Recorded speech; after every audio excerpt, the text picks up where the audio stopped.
DNA 구조 발견 1등 공신 로잘린 프랭클린. 2. DNA는 이중 나선 구조.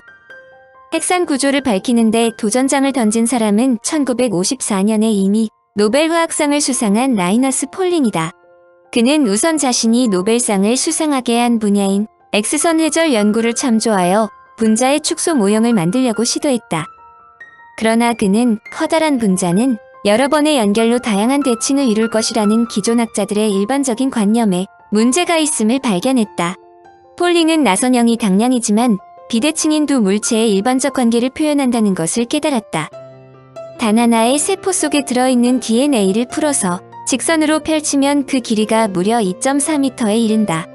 특히 살아있는 모든 세포의 생식에서 중요한 역할을 담당하는 어떤 단백질 물질이 나선형 가닥처럼 생겼음을 볼 때 DNA 구조는 나선형이 틀림없다고 추측했다.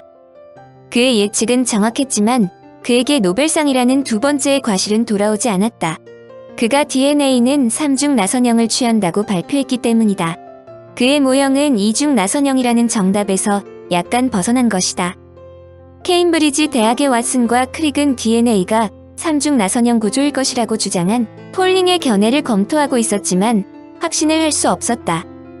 이때 영국의 윌킨스는 핵산 분자가 규칙성을 갖고 있으며 그것은 뉴클레오티드와 뉴클레오티드 사이의 거리보다 훨씬 더 큰 간격으로 반복된다고 발표했다. 그 역시 핵산 분자가 어떤 특정적인 반복 형태가 나타나는 나선의 형태를 갖고 있다고 했다. 이 사실에 흥미를 느낀 왓슨과 크릭은 윌킨스를 찾아갔다. 윌킨스는 아무런 생각 없이 자신의 연구원인 로잘린 프랭클린이 찍은 한 장의 사진을 보여주었다. 그것은 DNA 분자를 세로로 내다본 사진으로 꼬여있는 두 갈래의 DNA 줄기와 그것의 중심을 수직으로 싸고 있는 염기의 그림자를 보여주고 있었다. 그 지름은 20옴스트롱, 염기와 염기의 간격은 3.4옴스트롱 정도였다. 이 사진이야말로 왓슨과 크릭이 찾고자 한 것이었다. 제임스 왓슨은 당시의 순간을 다음과 같이 말했다. 그 사진을 본 순간 입이 쩍 벌어지고 맥박이 마구 뛰기 시작했다. 그 패턴은 전에 찍었던 것들보다 더 단순했다. 더구나 사진에 뚜렷이 드러난 검은 X 모양은 나선형 구조에서만 나올 수 있는 것이었다. 그들은 프랭클린의 사진을 기초로 마치 회전계단과 같은 모형의 당인산의 두 뼈되는 분자의 바깥쪽에서 서로 꼬여있고 그 속에 수소 결합으로 연결된 염기쌍이 들어있는 이중 나선의 구조 모형을 폴링보다 2개월 후에 발표했다. 간단하게 말하면 폴링이 이미 발표한 3중 나선 구조를 2중 나선 구조로 바꾼 것이다. 이것이 바로 제2차 세계대전 이래 과학 분야 중에서 가장 중요한 발견이라고 칭하는 2중 나선 구조의 발견이다. 그들의 발견은 생물학 전반에 혁명을 가져왔고 유전 연구 부분을 완전히 뒤바꾸었으며 의학에서도 광범위한 발전을 일으키게 했다.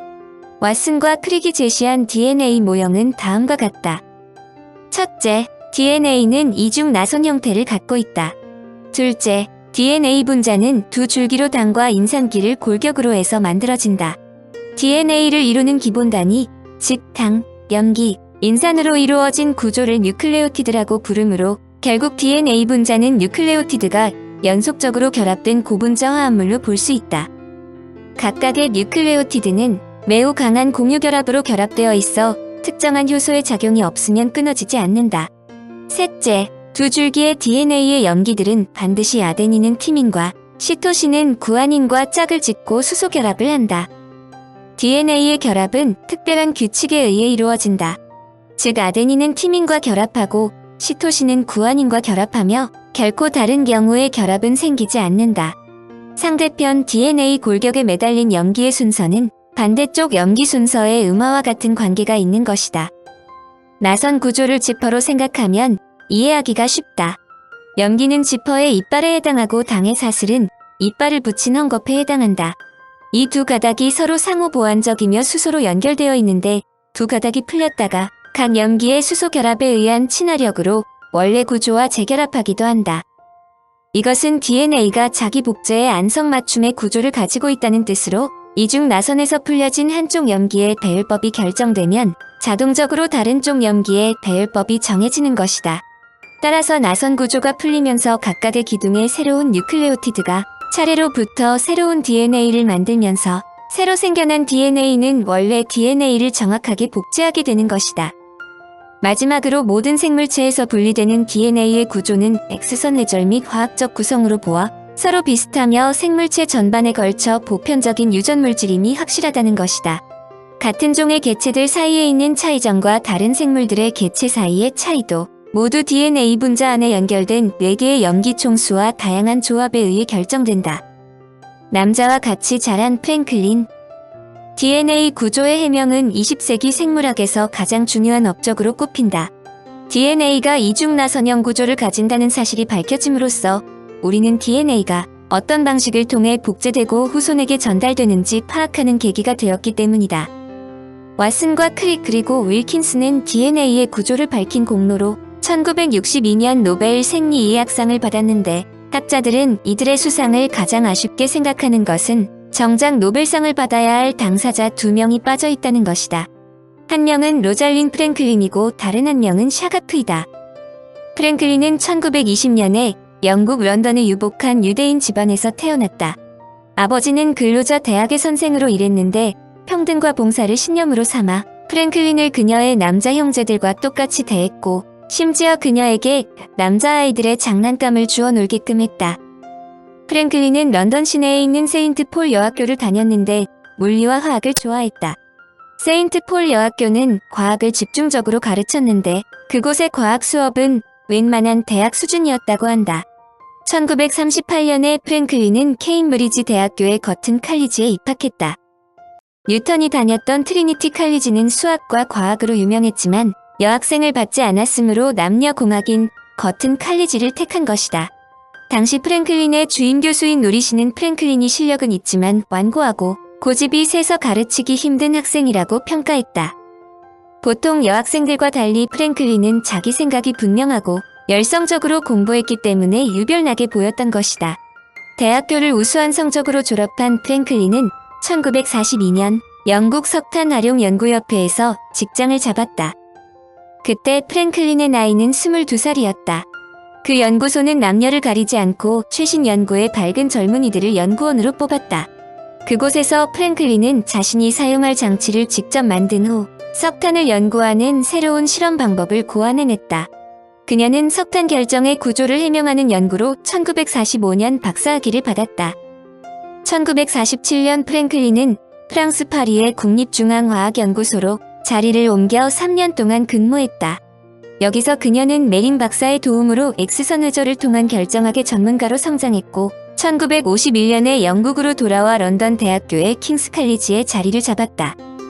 그녀가 킹스 칼리지로 옮긴 것은 렌달경이 의학의 X선 결정학 연구가 필요하다며 프랭클린에게 X선 결정학 연구에 필요한 기구들을 설치하고 조정하는 일을 도와달라고 부탁했기 때문이다. 그녀는 그 제안을 받아들여 3년 동안 일하기로 했지만 불과 8개월 만에 주어진 임무를 완벽하게 끝냈다. 덕분에 프랭클린은 3년 계약에서 남은 2년 4개월을 자유롭게 연구할 수 있었으므로 그녀가 킹스 칼리지의 윌킨스 교수와 함께 DNA의 X선 사진을 찍는 실험을 시작할 수 있었던 연유다. 그런데 프랭클린은 윌킨스가 없는 동안에 고용되었고 윌킨스는 프랭클린을 연구원으로 인식한 것이 아니라 조수로 간주했다는 것이 불씨였다. 모든 종류의 파동은 회절이라는 독특한 특징을 나타낸다. 파동이 장애물 근처를 지날 때 일어나는 파동의 굴절을 암시한다. 파장이 긴 파동은 파장이 짧은 파동보다 더 큰 각도로 회절한다. 회절과 굴절은 다른 이야기다. 기본적으로 회절은 빛이 직선으로 이동한다는 규칙과 반대로 직선 전달 너머 소규모 빛의 확산과 관련된다. 전파가 지구 곳곳을 이동하는 가장 큰 이유는 전리층 때문이지만 어느 정도는 회절 때문이기도 하다. 그러므로 회절 효과의 관찰로 인해 파동 같은 빛의 성질이 입증될 수 있었다. 폰 라우에는 황화아연 결정을 X선으로 실험한 후 다음과 같이 설명했다. 짧은 파장 때문에 이 파동은 시각적으로 원자 사이의 거리를 드러낼 수 있지만 길처럼 더 긴 파장의 복사는 빠져나간다. 이 실험은 X선의 파동 속성에 대한 최초의 결정적 증거를 제시했다. 다소 어려운 이야기이지만 X선은 연구에 사용할 수 있는 충분히 짧은 파장을 갖고 있다. 파장이 알려지면 회절 패턴은 결정 원소의 구조와 간격을 드러나며 간격이 알려지면 파장을 측정할 수 있다는 설명이다. 아들 윌리엄 로렌스 브래그와 함께 1915년 노벨 물리학상을 공동으로 수상하는 윌리엄 헨리 브래그는 X선이 중요한 이유를 다음과 같이 설명했다. 현미경은 특정 거리까지만 갈 수 있다. 원자가 여러 물체에 독특한 성질을 주도록 작용하는 법을 이해한다면 도달해야 할 지점에 훨씬 못 미친다. 이는 금속 속 개별적인 결정의 존재를 증명하지만 결정 속 원자의 배열은 증명하지 못한다. X선은 새로운 희망이 있다. 그러므로 오랫동안 과학자들은 유전이 어떻게 일어나는지 알아내는 관건으로 X선 회절 사진을 주목했다. DNA의 X선 사진을 찍고 그 사진을 보면 DNA가 어떤 모양인지 알아낼 수 있을지 모른다는 생각이다. 그런데 투명한 실 같은 DNA는 아주 가늘고 잘 부서지기 때문에 X선 사진을 선명하게 찍기가 쉽지 않았다. 프랑스에서 X선 결정학의 전문가로 근무했던 프랭클린은 자신이 이 문제를 해결할 수 있다고 생각했다. 선명한 X선 사진을 찍을 수 있는 다양한 방법을 고안했고 덕분에 점점 더 좋은 사진을 얻을 수 있었다. 이 점에 관한 한 프랭클린은 윌킨스에게 고마움을 표시해야 한다. 프랭클린이 최고의 DNA 시료를 입수할 수 있었던 것은 스위스의 어느 학자가 송아지의 흉선에서 추출한 것을 윌킨스에게 준 것을 연구소 소장 존 랜들이 프랭클린에게 전해준 것이다. 여하튼 프랭클린의 연구는 차질 없이 진행되고 있었지만 킹스 칼리지의 분위기는 프랭클린에게 썩 어울리는 것은 아니었다. 킹스 칼리지는 영국 국교회의 전통을 따라 여성에 대한 차별이 심한 곳이므로 남자 교수들은 프랭클린을 같은 과학자로 대우하지 않았다. 심지어 여자들은 교직원 식당에 들어갈 수 없고 학생들과 함께 식사하도록 되어 있었다. 프랭클린은 혼자서 연구하는 타입이었고 자신의 연구가 완전하다는 확신이 들 때까지 그 결과를 발표하기를 꺼렸다. 이러한 성향은 윌킨스가 연구실을 운영하는 방식에는 맞지 않아 사사건건 부딪혔지만 여하튼 프랭클린의 연구는 성과를 보기 시작했다. 프랭클린은 미세한 DNA 가닥을 묶고 이것을 X선으로 촬영하는 방법을 통해 DNA가 두 가지 형태가 있다는 것을 발견했다. 즉 DNA 분자는 쉽게 물과 결합되거나 건조된다는 것이다. 살아있는 세포는 대부분 물로 이루어져 있으며 DNA는 늘 물과 상호작용을 해야 한다. 그러므로 그녀는 DNA 표본이 말라버린다면 구조가 변한다고 생각했다. 그런데 마른 표본이 사진을 찍기 수월했다. 그녀는 이것을 A형이라고 했다. 반면에 B형인 젖은 표본은 선명하게 나타나지 않고 교차되는 선만 보여주었다. 특히 X선은 인산기가 DNA 분자의 중심부에 위치하고 있다는 점을 보여주었다. 당시에 플랭클린은 인지하지 못하고 있었지만 교차된 선이야말로 DNA가 나선형 구조로 되어 있음을 보여주는 표시였다. 나선형은 X선 사진의 각도에 따라 나타나기도 하고 나타나지 않기도 했다. 긴 축을 위에서 바라보면서 X선 촬영을 했을 때는 통이나 관 모양으로 나타났고 회절 무늬로 보아서는 그것이 실제로 나선형인지 알 수 없었다. 그런데 옆에서 촬영했을 때는 DNA 분자가 지그재그 형태나 십자형 무늬였다. 이것은 나선 구조의 특성을 나타난다.